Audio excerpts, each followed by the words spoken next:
What is going on, guys? Welcome back. A commentary for you. So, there is so much to talk about. Hopefully, the audio is a little better. Still not where I want it to be, but we're still persevering. We're still making content. The first thing that I want to talk about is I had given Shantel a lot of credit.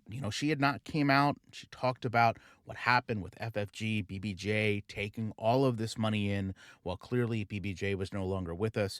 And Shantel was projecting, hey, I've changed. Hey, I've made peace with this. Hey, in my heart, I've moved on. And I said, hey, if these things are really valid, if this is Shantel truly changing, that's a huge step because the Shantel in the past would have been all over this, would have been raging all hours, day and night, screaming, all of these things. However, I think now we've learned that so much of that wasn't true, but more that Chantal was fully aware that she was kind of doing the very same thing FFG was. Right? She was coming online and she was projecting a very different situation than she was actually in. And while I know a lot of people love to say, well, FFG wasn't asking for money, she certainly wasn't turning it away. And here Chantal is kind of very much doing the same. And that actually happens in this stream. She obviously is aware that everyone knows where she lives. She's given up her location. And I find it interesting. The first thing that she elects to do is to start with this claim that anyone messing with her messes with this creature. It's the immediate cat deflection. And I think Chantal also likely realizes that the reality here is that people in this community care about these pets more than those people that have them do. For a very clear example, Chantal is in this stream drinking coffee that she has just made while the kitten walks on the stove that is likely not cooled.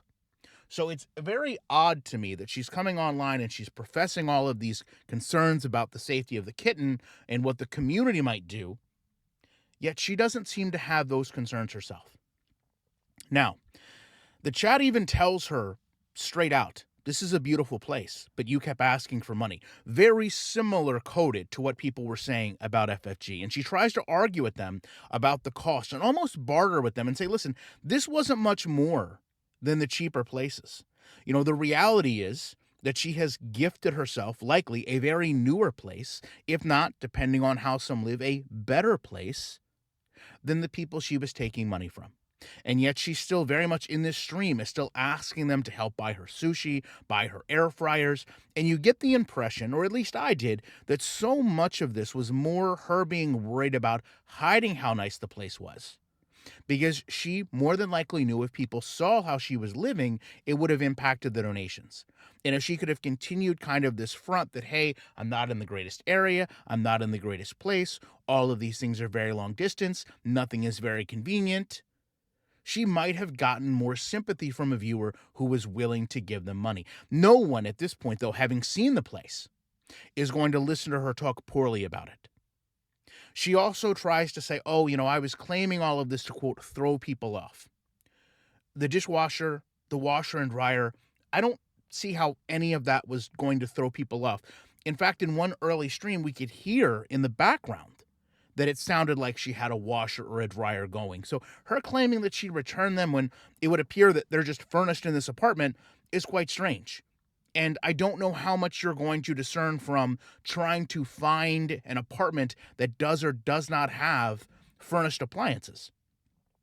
It's also interesting to me now, Salah, of course, back in the chat, that anyone saying anything, well, they're jealous, well, they're a hater. And she even admits to the point that people are going to think that she doesn't need money. She honestly needs a stable income. And I've been criticized for saying things similar in the past. The reality is when you're on YouTube and you're making a livable wage, it kind of gives you an idea of what your time is worth. And it makes it difficult to justify maybe continuing to do a full-time or part-time job, or maybe even going out and getting a full or part-time job because you know how much you can make on your own. And Chantal very much is dealing with that. She's mentally having to kind of do this balancing act of, hey, I need stable income. So maybe I need to go get a job, but I know that if I just go online for a few hours a day, this is kind of the baseline of what I can make. But she also owns none of this. This is all renting. So the confidence that she has after seeing what has happened to other channels in this space, my own, to be completely transparent, is unreal. I've also talked with all of you very openly that February is going to be a very difficult month. Now, some of the legwork had already been done. Okay. She kind of admits that this was a move in special. She kind of had money up front from the Beezers. And to be fair, she might not have to pay anything until January, February, or March. That would be very logical. And if you trust her, which I know is in some cases difficult, but I think after this, easier to not trust her, she says that she has no savings, that she was dependent on the Beezers' donations to move in. Some of this money, of course, was spent on the kitten. If you watch Sansa Cooks as an example, you'll see a lot of this money that she had was kind of allocated out to miscellaneous things.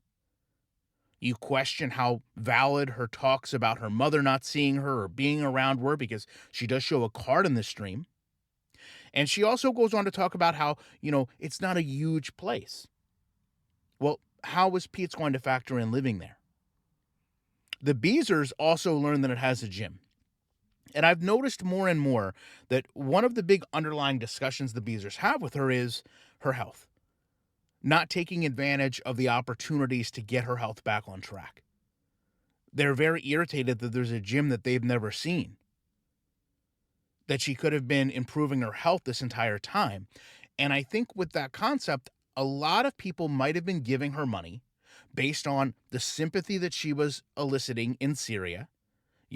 If anything happens to me, it's them. I feel like I'm silenced here. I don't feel like I can be myself here. You don't understand. Now, all of a sudden, we saw a very same stance when back in Canada. I can't go to these places. I can't leave. You don't understand. It's almost as if she learned, hey, if I present things as negative, maybe even when they're not, I can almost be assured that they will donate more money. And then when put in what is really an incredibly fortunate situation, she still has to kind of keep up that facade of things aren't as good as you think they are, so continue to give me money to make them better. As far as the budgeting discussion we just had, in this stream, she's given $40.